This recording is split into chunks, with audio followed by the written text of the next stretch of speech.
When I was in the summer of 5th grade year, I was waiting for my first year of middle school to come around. I walked in on my cousin watching some bullshit on his Nook, so I asked him, "What are you watching?" He told me, "Naruto," and I asked, "What's that?" He said it's anime. I didn't know much about anime, but I knew for a fact that it wasn't cool. And I was never a cool kid type, but even I thought things as geeky as anime was too uncool for me. And so I told him, "That nerdy stuff, why are you watching that?" He spared me a look and said, "You know, Latrina, maybe you'd like it if you gave it a try." I told him I doubt it and sat beside him to watch episode 1.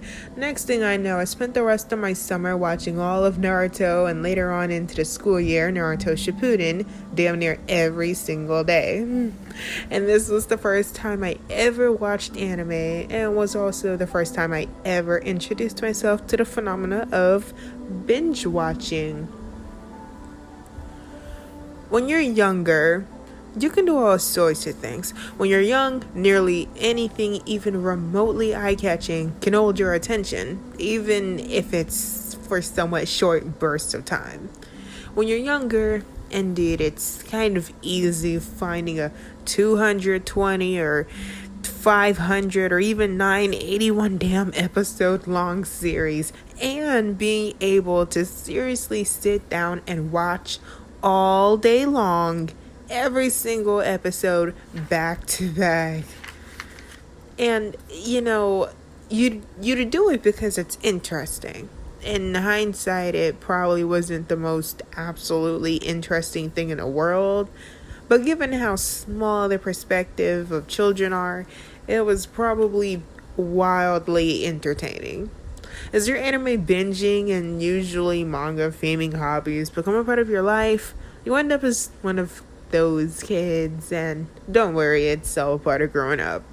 Elementary, middle school, and high school goes by, and you enter the part of your life where you're supposed to hit the ground running. You're 18, 19, 20, and so on. You need to somehow accumulate enough financial aid to afford college or to go to trade school and or into the workforce where you'll probably remain for at least the next 4 to 6 years of your life. For the youngins who hung around the wrong crowds or fucked around with their peers a lot growing up, you've probably learned enough hard lessons to relatively easily become the adult in young adult. And as for the more sheltered, introverted, and potentially shy and introverted ones, you'll probably emphasize more of the young aspect of young adult, which is really just short for young, dumb, and broke. Suddenly, after spending so much time perched in front of a screen binge watching that one anime, you one day think and you realize, sheesh, I can't do this anymore. Even if those exact thoughts don't come to mind, I'd like to believe that the sentiment is still there. That is, the day comes where it becomes apparent that you are expected to relax and take it easy, but also have nearly all your shit together. This is the end of your coming of age story, the death of your tween and soon teenage years. This is where you begin to leave your childhood behind in favor of the real world forever because you've grown up. Through social media, coming across stories and events of people in my age group is, like the rest of the web, very accessible. Very accessible.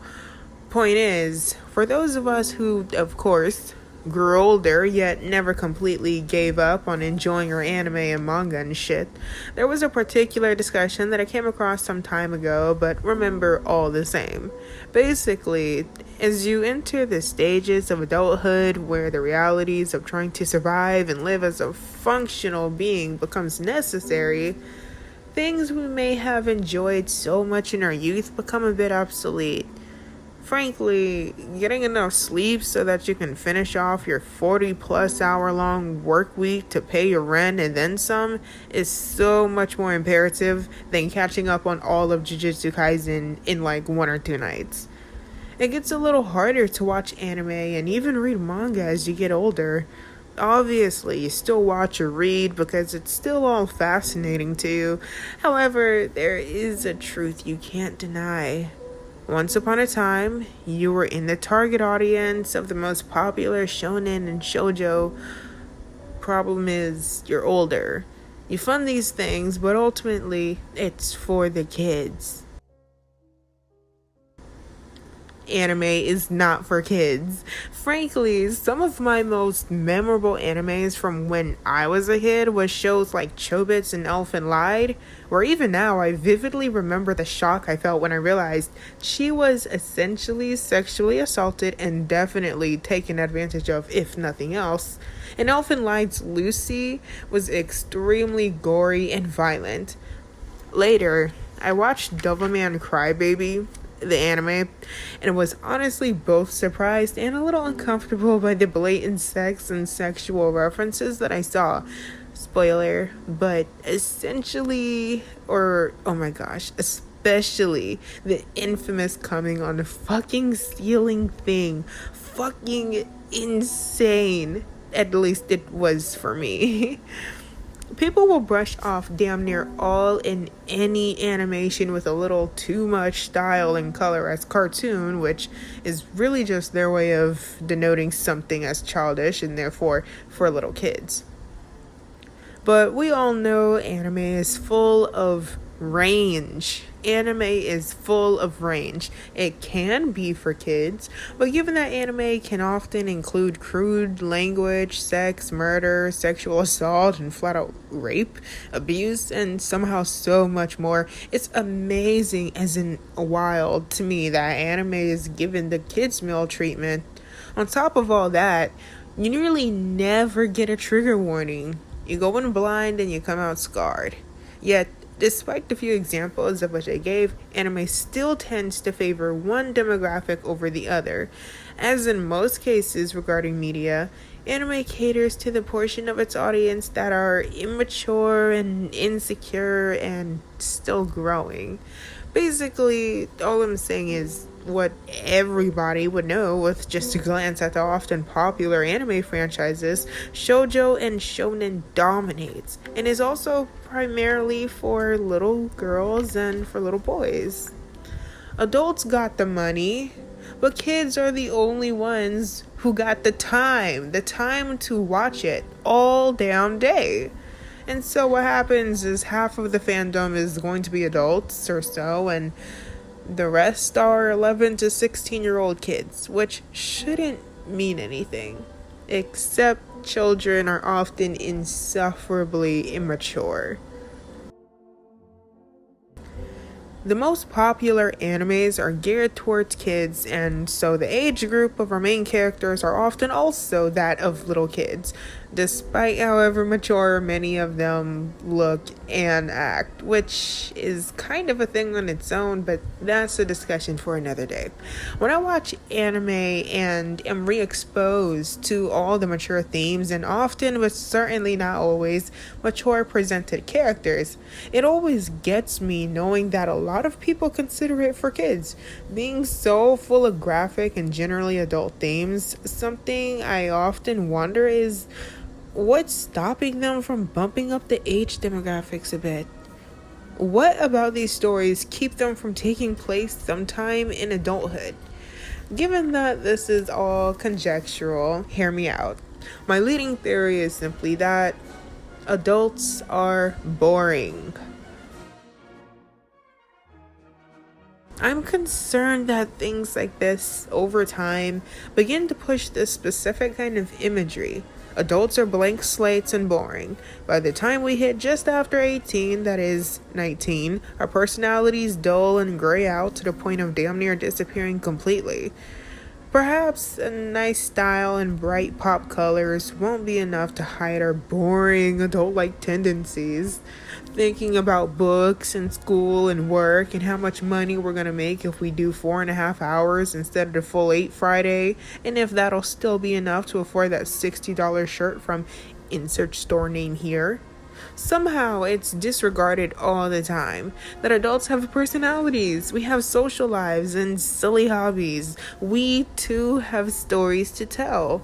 Sometimes it'd just be nice to get high-end fantasy isekais about adults who actually are and act like and look like adults, who adult characters who just are adults. Can we get stories about fumbling through life sheltered 23 or 24-year-olds and experience their parallel to the elder at heart 18 to 19-year-old who's got their shit together, or so it seems? Or an anime or manga about MCs taking their children on an obscure road trip up a spirally mountain that sends them in some trippy time paradox or something. I don't know, shit. Or even just some wacky ass slapstick, whatever. Point is, there's an underlying belief that adults are an iffy demographic to cater to, but the reality is that it's a market that I believe is still untouched. Genres like seinen and josei are supposedly the solution to all this, but the most popular josei and seinen is, debatably, Princess Jellyfish and Berserk, just to name something really. Josei and seinen hardly have anything new going on these days, which is quite sad to me. Especially given that there's always some new or continuing franchise for shoujo and shonen like every damn month or some shit. Ultimately, I guess my point is that the world of adult cartoon has so much potential, but it means nothing if that potential is only ever realized but hardly ever expanded on. So, with all that being said, perhaps we can have a dialogue about any of this, really. If nothing else, maybe I can hear some much better anime ideas, so go for it, shoot. Thanks for watching, like and subscribe, and have a wonderful, wonderful, wonderful night.